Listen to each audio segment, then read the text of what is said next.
How can content designers move into leadership? If you're a content designer who wants to move into a management position, or if you're already in a management position, then you cannot miss today's conversation. Learn how to become a better leader, how to move into leadership, and how you can help your team adapt to AI and what's coming in the future.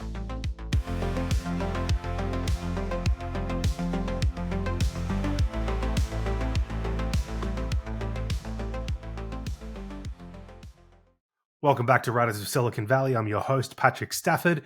This is a podcast where we interview content designers and UX writers around the world, people who are combining their love for words and technology. Thank you again for listening and for tuning in. If you're a new listener, welcome. If you're an old listener, welcome back. Not too much housekeeping to do today. Thank you again for everyone who's continuing to listen to the episodes and download. There's been a little bit more hope in the industry lately with some more jobs, and every day it seems I'm seeing more people who are getting hired. So things are really heating up, I feel like. But of course, everywhere's different. If you're still looking for a job, I'm definitely feeling for you right now. It's still very competitive, but hopefully the conversations we have in this podcast can make you feel a little less alone. Just one or two things before we get into the conversation today. If you like the podcast and you want to hear more of it, please leave a review. I would love to hear from you, and if you have any feedback, so you can do that on Apple, or you can do it in your podcast app of choice. I'll leave a link in the show notes so you can take a look at that. But yeah, it really helps people find the podcast, and would really appreciate it if you're willing to spare a few words. The other item, of course, is if you're interested at all in any type of learning or any type of training and skills development, podcast listeners get 20% off at UX Content Collective.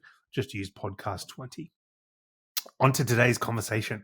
So I first met today's interviewee at the Button Conference in 2022, and I am always impressed with what she has to say.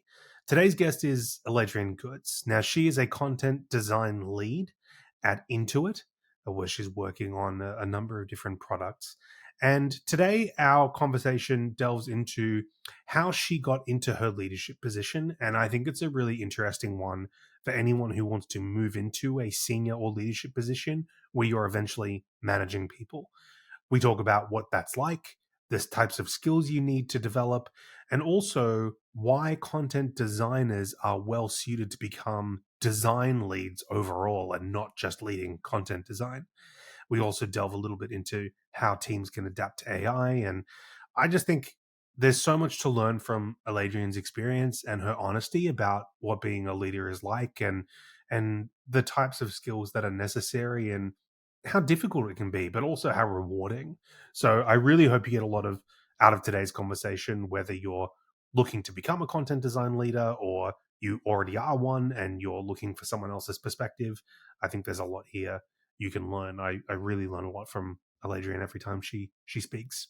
So hope you enjoy today's conversation with Aladrian Goods from Intuit. Again, if you enjoy the podcast, please leave a review, and I'll see you at the end. You asked me about my guitar. What would you like to know about my guitar in the background here? I would love to know, like, you played the guitar, like, what's your favorite songs, and if you have any cool stories why you chose that guitar.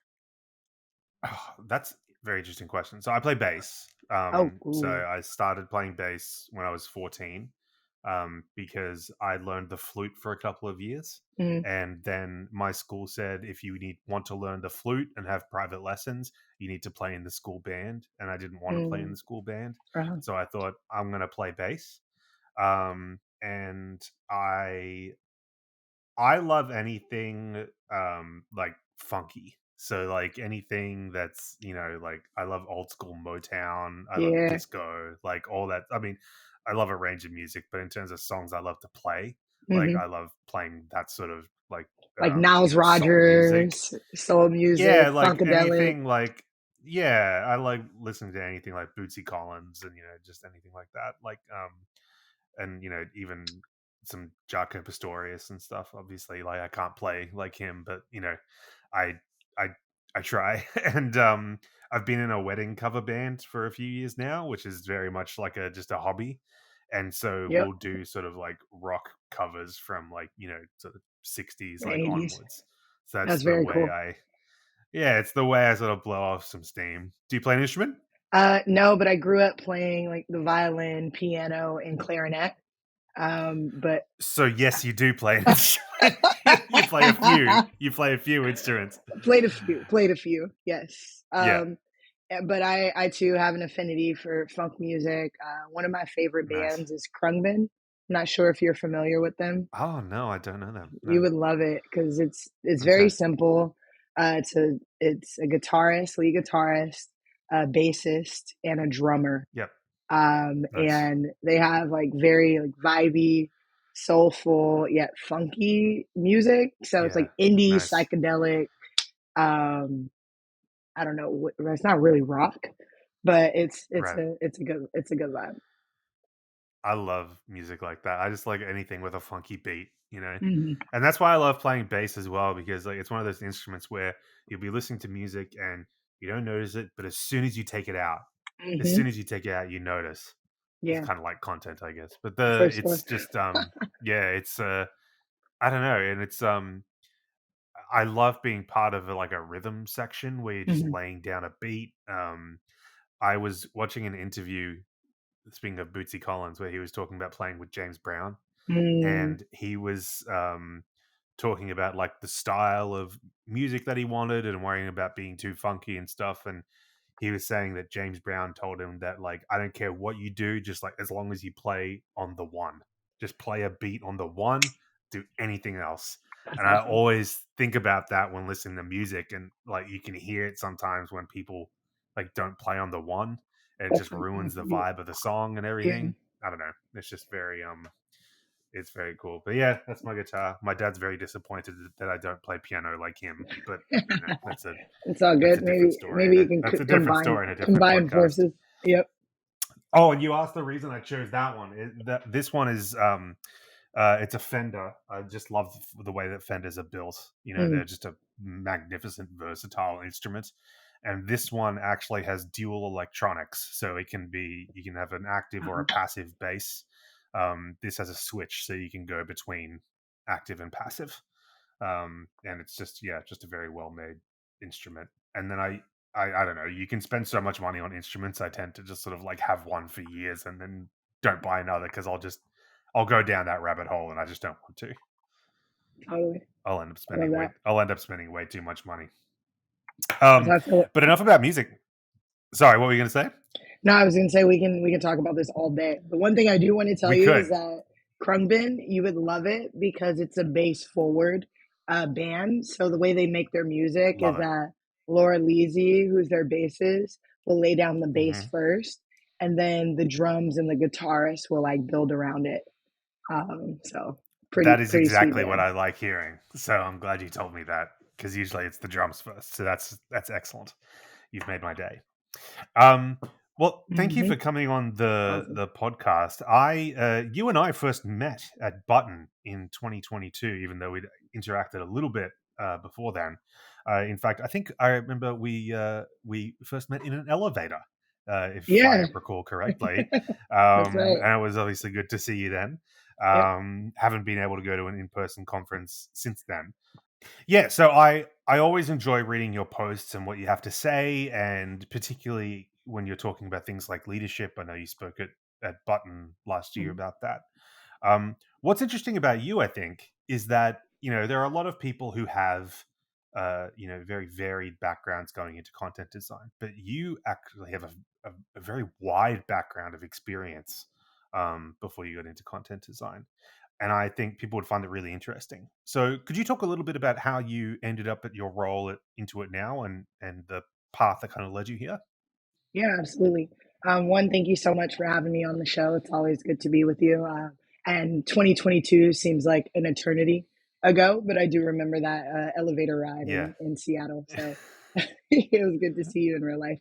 Yeah, so my journey to content design was kind of a wild one. So graduated from UC Santa Barbara with a degree in communications, and I actually moved to Spain right after graduation to live, teach English, experience the world before getting a real job.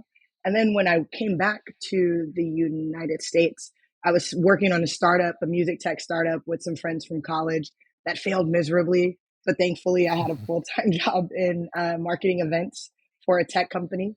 After moving from that job, I worked in another tech company in like customer experience, customer success, did a lot of content, but wasn't really thinking about it as like content design per se. It was like social media marketing, it was email marketing, it was content marketing. So writing an ebook, I had no permission or no, like I should not have been writing one of those, but that was my task. And after being laid off from those marketing roles, I tried to do a startup agency with some friends, but ended up having more fun networking than actually working and getting paid for stuff. So my great aunt Norma, bless her, I love her. She basically said, "Hey, I love you, love your ambition, but you can't stay here rent free." So got kicked out from Los Angeles and had to move to Frisco, Texas, where my uncle Terry and his family had been living. And I don't know if your audience will know like this reference, but he was the Uncle Phil of our family. So if you think of like Right. Fresh Prince of Bel Air. They kind of look Yep. alike a little bit, but big house, like successful career. Like I thought I was gonna go there, live the life, and have a good time. But it was almost also like the hardest, most humbling time of my life too, because I went from being this star scholar, award winning, like popular people know me. I'm in Los Angeles to being literally in the middle of nowhere, Texas, where I had no friends, no community, and really had to start from the bottom. So ended up working three part-time jobs at the grocery store, a Fans United, which was like the Dallas Cowboys like pro shop, and in the basement of J.C. Penney, where I was like, look, it's literally up from here. I took a quiz. UX design was at the top of that list. Then it was like writer, musician, artist. And I was like, yes, but no. So let's see what UX is. And that's when the light bulb went off for me. I actually got to get the language of what I had been trying to do and pieces of my other experience. So once that unlocked for me, I was able to just really narrow in on UX as my next career choice. So I think fast forward a couple years, I got a job at Toyota working in their Lexus Guest Experience Center. Moved from on the phones to the digital communication space, and I was doing my UX program as well as like updating the call scripts and the emails that were going to customers to fit the Lexus voice and tone. So I didn't know I was doing content design, but I was really applying those design thinking principles that I was learning in my class to the scripts and the things I was working on at Lexus. So once I finished my design education at Career Foundry, I applied to jobs. It was like 6 months until I got my first round of interviews. Intuit was the first company to give me a second round of interviews back in 2019, and I've been there for the last 5 years. Spent the first 2.5 years as the first in product content designer for our professional tax group, and then swiftly got promoted to senior designer, and then got asked to apply for the position I am in now, which is a design manager for content design in Intuit's virtual expert platform. So it's been a wild ride, to say the least, and I hope that story helps and can't wait to get into the details a bit more. Yeah, well, I mean, I love that story because it mirrors a lot of other people who I've spoken to who have, you know, very different careers before coming to content design, but they all share a similar point, which is what you've said. They're all doing little bits and pieces of what they want to be doing, and then they find Mhm. this role, and then they think, "Oh, this is a great combination of kind of like my liberal arts sensibility and a little bit more of a technical, approach to it." Right. And it's kind of putting focus around your artistry, and it's great that you've been able to Absolutely. find that and now succeed at it. And Yeah. I'm interested to know, like, once you get into the the Intuit role, you've gone from like, okay, I was at a music startup where you're doing very creative things, and Hmm. you mentioned before like you've been playing instruments all your life, and then you get to Intuit where it's like you're gonna work on tax now. Like, Yeah, and for most people that sounds like so boring, right? for So sure. like, do you go into it like, what's your mindset? Is it like, okay, well, this is a little bit boring, or are you kind of like, no, I'm gonna approach it just like any other experience? No, totally. I think that's definitely a real thing. Like taxes is not the most exciting thing in the world, No, but I think no, it's not. it's consistent. But also Oh, that's like definitely what true. I Yeah. loved about, discovering UX design or content design is really about the people and who you're solving problems for. So my first Yeah. manager, she was a researcher by trade. So she was really into like solving deep customer problems, as is Intuit as a company, is like really invested in that. So being aware of who our customers were, like as accountants, trying to serve their clients in the busiest yet most important time of their lives, like really what kept me engaged. And honestly, when I got bored of doing the things, I felt really grateful to have a manager who was like, okay, I can sense this. Let's think about what's next for you. Like, what could be the next challenge? And then exploring mobility within the company to do that.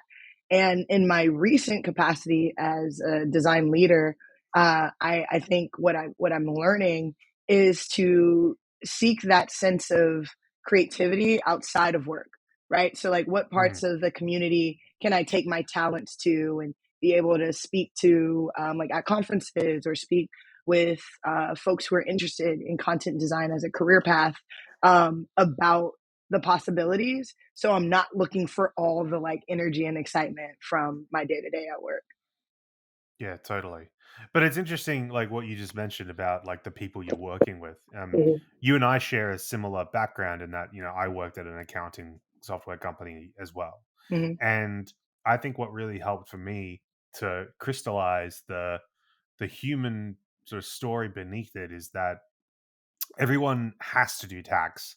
Uh, Everyone doesn't want to do it, right? Right. And so, but if you look below, as you just mentioned, the clients they're working with, it's those clients who are small business owners. Mhm. They are people who, much like yourself, like with your startup, they're taking a risk. They're coming Mhm. from different backgrounds, and it's those people who ultimately the software is trying to help. So I think that helps put like a human face on it. For I sure. want to talk about your leadership a little bit. You just mentioned that you're in this leadership position. You were invited to apply for it, which obviously speaks well about your experience and how people think of you there. Mhm. Um, and you've spoken a little bit at places like Button about your leadership style and things like avoiding burnout and so on. Mhm. What has your experience been like in design leadership, and what has that shift been like for you going from sort of like the intermediate role now to senior and leading people? Mhm. For some people that can be quite jarring, and they think, oh yeah, I really want to be a manager. But so what's that experience been like for you? Yeah, this is a great question. I think it's shifted. There's been phases of what it's been like. So I think the first phase was me transitioning from individual contributor to now being a people leader and manager. Hmm. And I think I did a talk at Lead with Temple about this, like the expectations and the reality of this role. So one thing I thought is like, hey, the higher you get, the further away you get from actually doing the craft, which didn't result in the truth, because the team was still so small. And yes, I was, overseeing like the work of my direct reports. I was still expected to contribute up to 50 to 70% of my time doing IC work. So it was such a Wow. hard balance of like trying to increase my aptitude for leadership and management and coaching and all these things and development people, and also being responsible for attending stand-ups and like delivering on screens and strategy and test and all this stuff. So that was really really hard for me. But one thing I learned is that okay, you're still can do and contribute as an individual contributor, but the level at which you contribute needs to elevate as well. So not necessarily about like doing the screens and signing off of everything, but what is the overall like end-to-end strategy and frameworks that you can put in place that enable the designers on the project to get to the content to good enough, and then you can Mm, review it so you're not, spending all the time like on every single thing, and not distancing myself from my direct reports as well. So that's one thing. Another phase of the leadership thing is just a lot of it is like stakeholder management. mhm, Right, like my team has done a great job of helping people experience the value of content design. Um, and there's a lot of requests and like they want this, they want it fast, whatever. But building those relationships and being able to share, like, hey, here are our priorities, here's what our team can do, this is what we can't do. But if you want us to do more, here's some ways which we can negotiate resourcing, or you can talk to this person who's now the top priority and you're actually trying to, you know, overtake their spot. Let's have a conversation. So that's been awesome too. And then I just love empowering my team to just lead and not worry mm. about, oh, they haven't invited me. It's just like, well, you also can set up the meeting, right? Like you can Yeah. dictate the agenda. You can get buy-in and facilitate the connection and conversation, not just be waiting for the invite. Like you can actually set it up. And I think that paradigm shift for my team has been pretty fantastic, and it makes me look awesome as a leader, but also like I just love seeing someone who felt really shy or like not really wanting to speak up really own their voice Mm. and own their influence, in this space. Yeah, I think that's like one of the most rewarding things about being a manager is seeing Hmm. someone sort of flourish in what they want to do. But Hmm. one of the most dramatic challenges I found as a manager, and one you might share, is when you get to that role, all of a sudden you start realizing just how much, for lack of a better word, crap your manager is shielding you from. Right. Because then you suddenly get into that position and you're like, okay, I have to deal with all this now so that, you get requests for your team to do this. And you're like, no, my team's not going to do that, And so, and now, okay, now you're in a 2 hour meeting about why your team's not going to do that. Mhm, And all, mhm. meanwhile, your direct reports are like blissfully unaware about like what's going on, and so they don't really like, it's kind of like being a parent in a way, kind of, they don't Right, really realize what you're doing for them. right. And I thought that was an interesting shift, and one, I struggled to deal with a little bit, and to Mm, deal with, just in terms of like being able to like manage time appropriately, and like, for sure. I felt a pressure to sort of explain myself a lot to people, and so I would Mm, have 1 hour meetings, and my manager would be like, you could have just sent an email for that and just said, no, my team's not doing this, or mhm, that sort of mhm, thing. mhm. So I'm wondering, like, have you shared that kind of challenge, or what's been the biggest challenge for you in moving to that management role?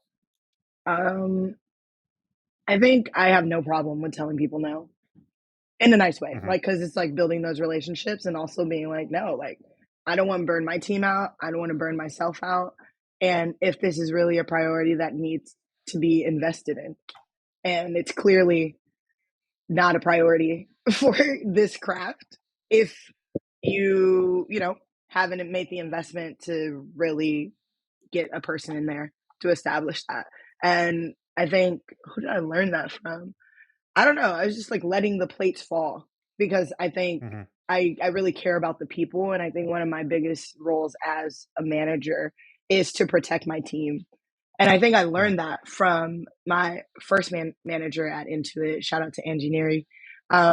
She did a really fantastic job at that. So I just wanted to continue to emulate it, there as well. And I think being on, uh, I guess a larger, I don't know if it's large, but the first team I was on was like maybe 10 designers at our max capacity. And this team we're approaching 50, on it. So being able to have that support from our like group managers and my direct manager, and them understanding that, like, hey, we have such a small content team. Let's not burn these people out. Let's call it out as gaps. And if the plates fall, then let them fall.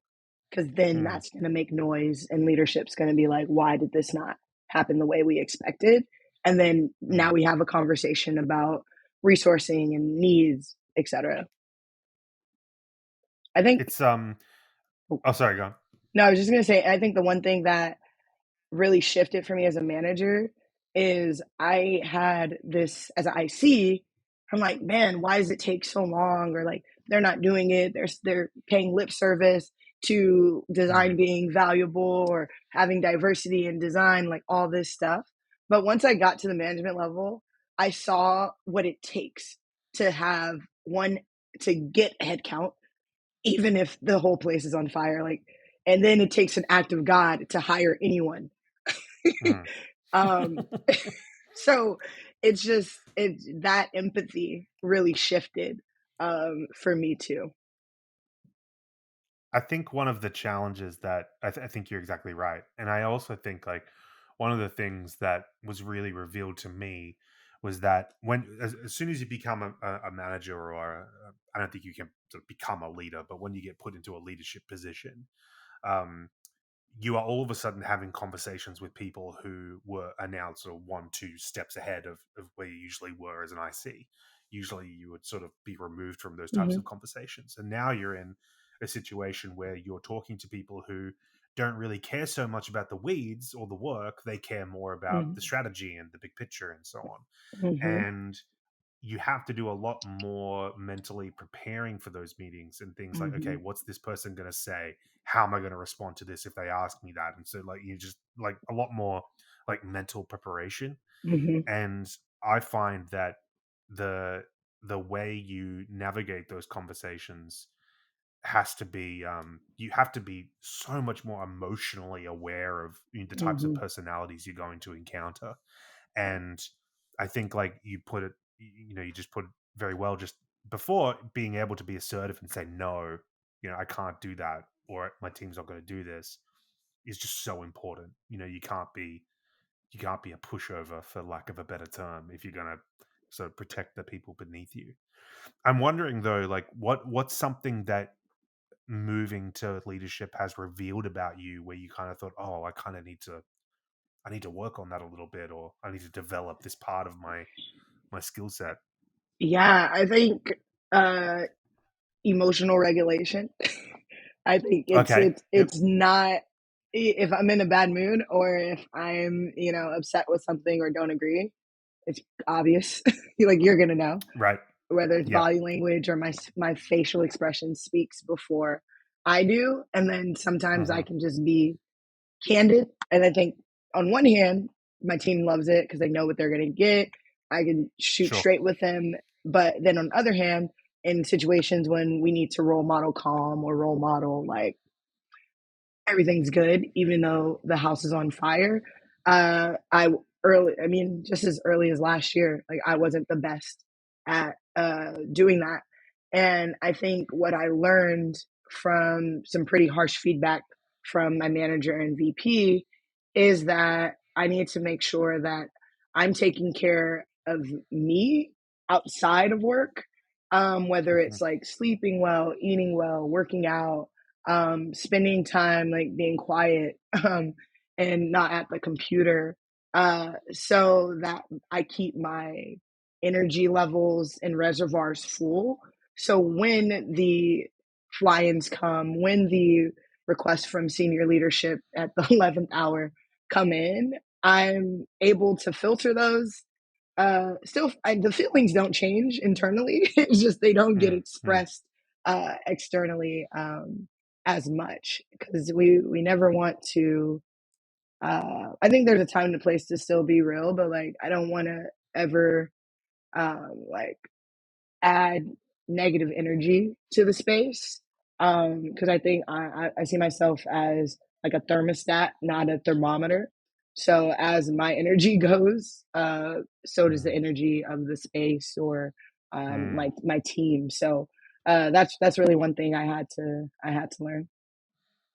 Yeah, it's interesting you say that because like one of the things you realize when you start managing a team is that they're looking at you and like their day is going to be guided by you. So if you walk in and like you get an Mm, email in the morning and you're sort of just going, oh, what the hell is this? You know, blah blah blah blah blah. They're gonna all of a sudden their emotional sort of state shifts to be like, oh, Patrick's in a bad mood. Like, oh, hmm. I better make my work really good or whatever. You know what I Right, mean? right. And it's a fine line between like bringing your whole self to work and, as you said, like being honest and being a straight shooter, because Hmm. you know I really appreciate when people are like that with me and I know where people stand. Right. And like you, there have been certainly been times when I've like let my emotional situation or my um temper flare a little bit, and it's, Hmm. you know, it can be difficult. I think it's really generous of your manager and your VP to give you that feedback though, Yeah. as opposed to just saying like don't do that or whatever. You know, they're taking care of your whole self. 100%. Like, I um didn't I don't know, necessarily I just think that's appreciate a it in the really moment, but really nice approach to something over like that. time, yeah, 100%. Like, and I will be 100% honest. Like, I didn't really appreciate it in the moment, but Sure, yep. looking back on it, I can see and feel the difference in how I've shown up, um, Yeah, in, in similar situations after having received that feedback. yeah. What do you think is the difference between something like generic, I don't, not generic design leadership, but you know, UX design leadership versus content design leadership? Do you think there are any differences in how you manage those teams? Um, and if so, In what my do you think, or are they too perspective, similar? I think there's a lot of similarities in it, but for content design leadership, it's more so, hmm, I think because we have visibility into a lot of things, because it's usually a smaller ratio of content designers to even UX designers, product designers, however you want to, call them. And so I think we get to see more of the holistic experiences where um, product design leadership may be focused on a specific set of capabilities or a specific set of experiences. Um, and I think I'm, I mean, I feel like content designers would make great UX leaders. uh, and it might be harder for it to go the other way, um, Hmm. because there's one, understanding the level of craft, two, understanding like the breadth of work and varieties of content rules and content support and content needed throughout an experience. Um, However, I think content designers should have a strong foundation of UX design thinking and be able to like do the things in Figma. So it's like you get all of that and then a specialty. Um, Whereas I mean, I feel like there should be like a rotation. If you want to lead Mm. at a director level, you need to lead like a craft specialty as well, just to get that Mm. empathy and understanding. I feel like there should be more secondments. You know, like when I've worked with people before who, especially developers, they'll be like, I'm going to be seconded to like this team for a while. I feel like that should Hmm. happen with like content design as well. Hmm. One thing I'm keen to ask you about is the state of the market right now. So there have obviously been like huge numbers of layoffs in the past 18 months, 2 years. Thankfully, you've avoided that shift, which has been um, I'm sure you very feel very fortunate about. Right. And the market seems to be sort of, you know, picking up a little bit, but everyone has their opinions about what's going on right now, especially with AI and everything. I'm really curious to hear your perspective on the state of content design right now and where you see it right now and where you see it going. Hmm. I think overall, my heart goes out to all the folks who are still looking for roles or have been impacted by by all the layoffs or reorgs and et cetera. Fingers crossed that in the coming months, I'll have some headcount to be able to, provide opportunities there. I think the way content is the state of content right now, I think it's shifting and evolving, because we're moving from, all right, yes, establishing voice and tone and consistency and clarity in our digital products, to teaching a machine how to content design effectively. Mm, So it's all of our years of experience to what it takes to get that headline together or to get that content strategy put together. Now we're shifting to infusing it into like a prompt and mm, telling rules to a machine, giving it parameters and stuff, and it's just different. But I think it's an exciting time because generative AI doesn't move or doesn't work without data, and content is its number one source of data. mm, So there's tons of opportunity to um, kind of force our way, not force our way there, but like build those relationships with your data scientists and your engineering partners and even PMs, to figure out like how do we bring our skill set to what they're creating, with like these large language models. I think it is like my team is shifted. If it, I now have, I went from, I had two content designers, now I have four, and all of them are working on new generative AI experiences. mm, I would just encourage content designers out there, don't be afraid that it's going to, generate yourself out of a job. It's like just take the skills that you're learning and evolve with it, and make mm, you more better and efficient. And then I think on the other side of it is like that's like the creation of products using generative AI, or like, yeah, creation of products. But I think there's also an efficiency play with using tools like Writer. I use Writer all the time to help me from everything from giving feedback to coming up with like a script or synthesizing a thread on Slack, that someone mm. just added me to. So those opportunities to save myself, whether it's 15 minutes or 2 hours a day, frees me up to have more strategic conversations or do personal development or, be engaged in a way. So I would encourage people not to be afraid of using the tools, as well, to really help them be better content designers. I 100% agree with everything you've just said, and I think the efficiency one is like an underrated approach.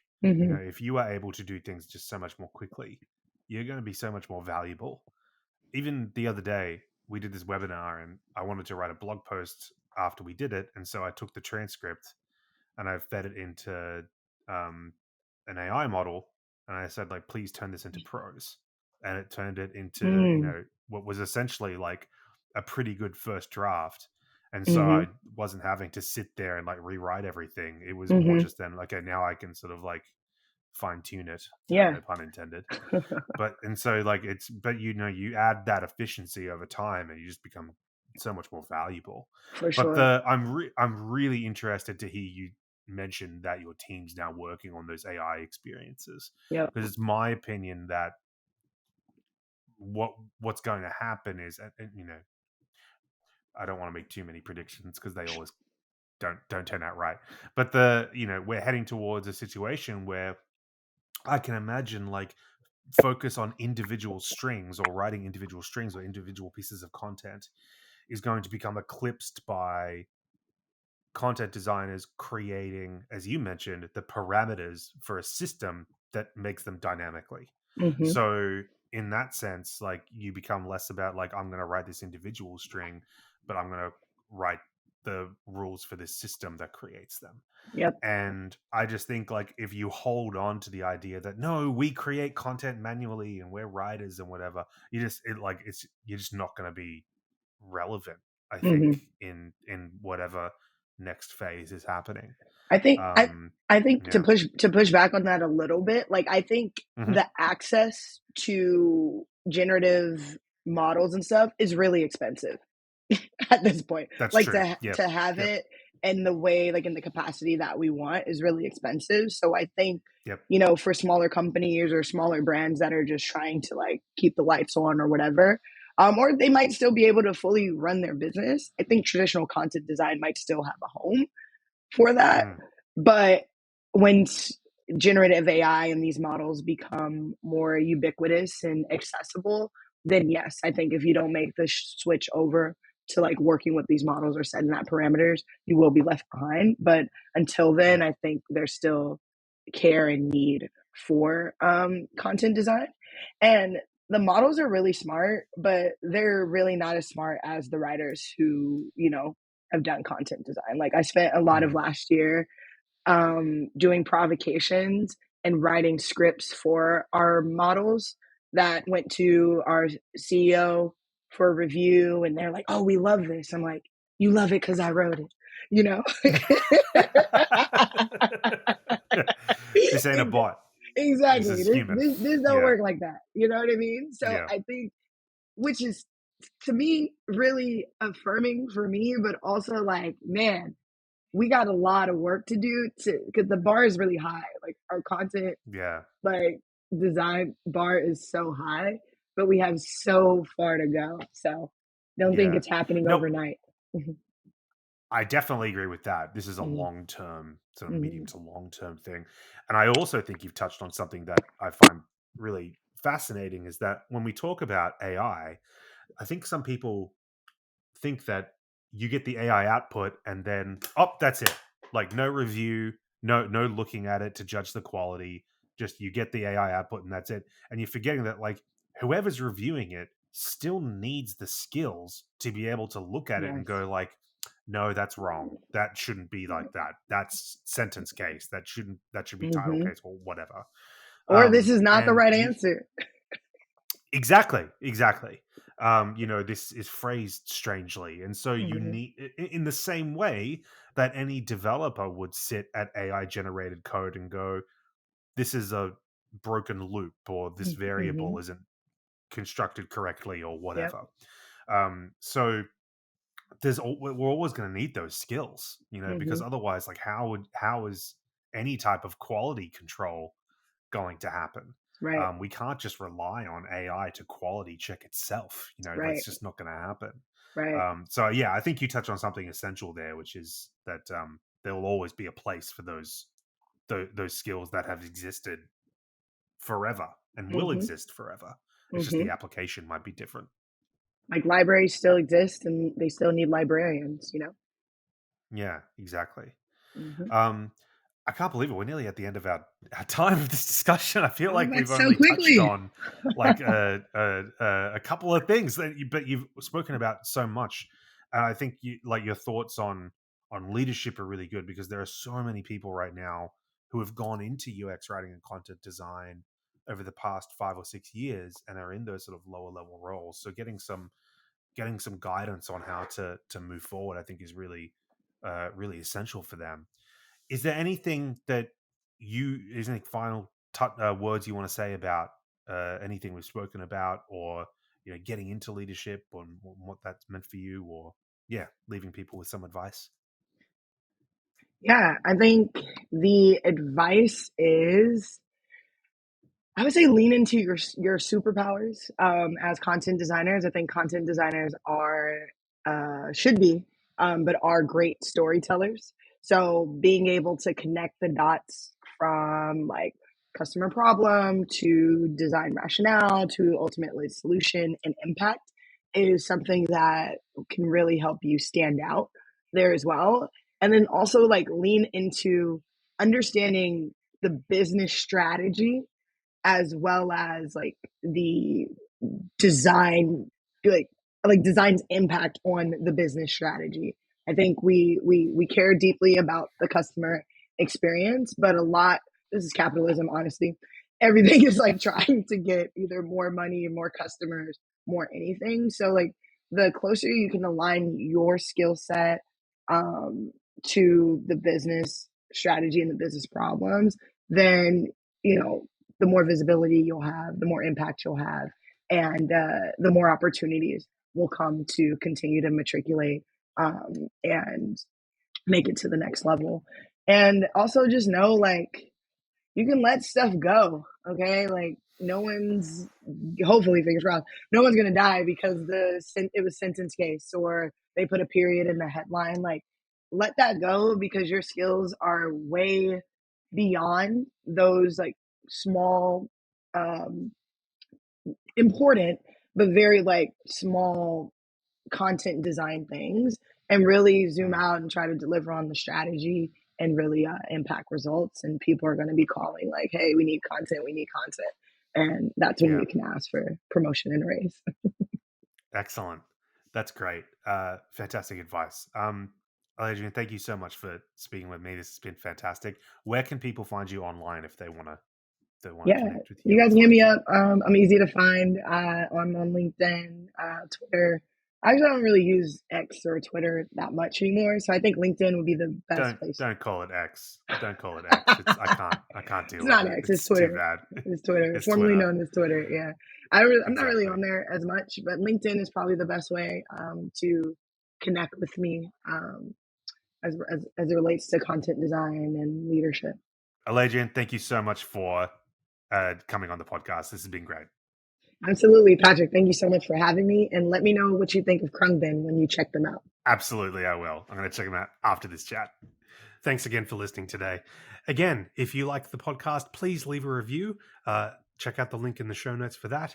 And again, if you're interested in any type of training or skills development, listeners get 20% off at UX Content Collective. Just use podcast 20. Until next time, see you around.